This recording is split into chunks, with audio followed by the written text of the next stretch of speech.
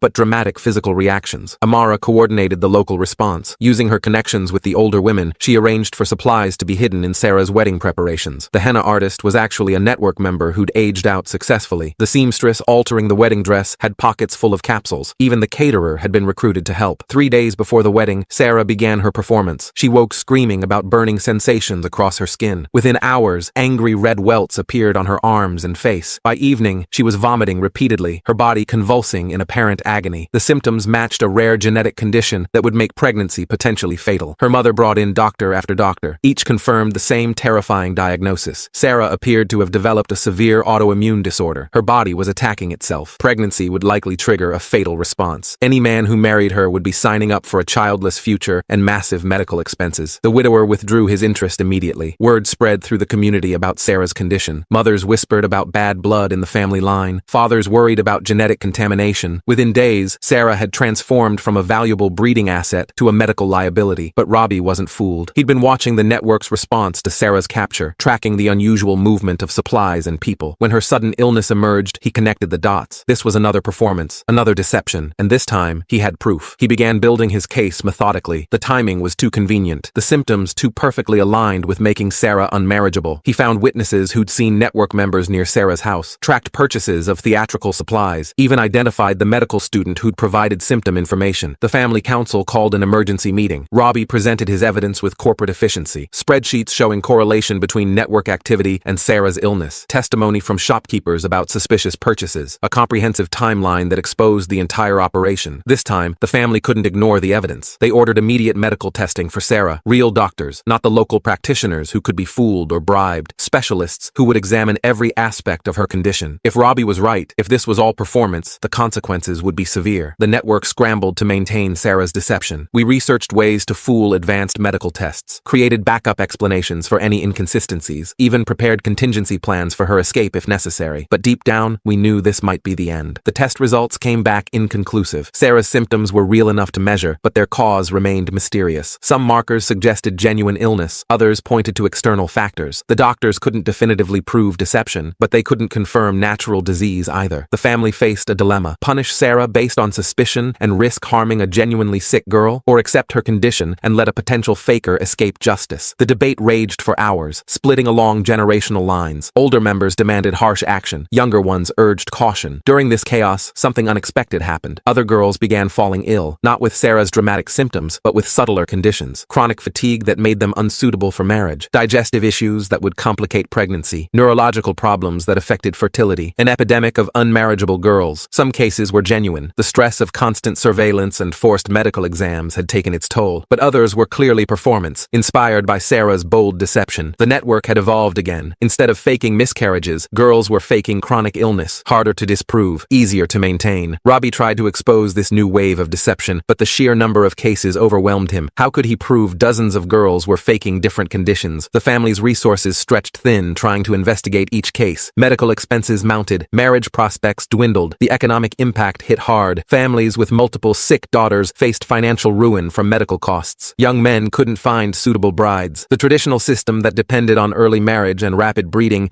began to collapse under the weight of an unmarriageable generation. Some families gave up entirely. They stopped forcing medical exams, abandoned marriage negotiations, let their daughters pursue education instead. It was easier than fighting an endless battle against mysterious illnesses. The network had found a new weapon, and it was devastatingly effective. But victory came with costs. Some girls pushed too far, causing genuine harm in their desperation to seem sick. Others got caught in their deceptions and faced brutal punishment. The community fractured between those who believed the illness epidemic and those who saw it as mass hysteria. Sarah's case became a lightning rod. Her mother refused to accept the medical uncertainty. She brought in specialist after specialist, spending the family's savings on tests and treatments. Sarah maintained her performance with incredible discipline, even as the constant medical procedures wore her down. I watched from afar, providing support through encrypted channels, sending new symptom information, coordinating supply drops, building escape routes in case everything collapsed. The network had become a complex military operation, fighting a war for bodily autonomy through medical theater. Then came an unexpected breakthrough. A progressive doctor, secretly sympathetic to the girl's plight, offered a solution. He would confirm Sarah's illness as genuine and untreatable, but only if the family agreed to let her pursue education instead of marriage, a compromise that saved face for everyone. Sarah's mother resisted initially, but the mounting medical costs and social embarrassment wore her down. She agreed to the doctor's terms. Sarah would be officially declared unfit for marriage. In exchange, she could attend school and live a limited life under family supervision. It wasn't perfect freedom, but it was better than forced marriage. Sarah sent a coded message through our channels, just one word that captured everything: survived. The network had saved another girl, even if the victory felt incomplete. The success inspired new tactics. Girls began negotiating similar compromises, trading marriage for education, accepting limited freedom over total servitude. The rigid traditional system showed cracks, allowing space for small rebellions and incremental change. But Robbie hadn't given up. He'd shifted tactics again, now focusing on the network's communication systems. He hired tech-savvy young men to trace our digital footprints, planted false information to identify leakers, even attempted to infiltrate our secure channels. We responded with increased security measures, rotating encryption keys, dead drops in instead of digital communication.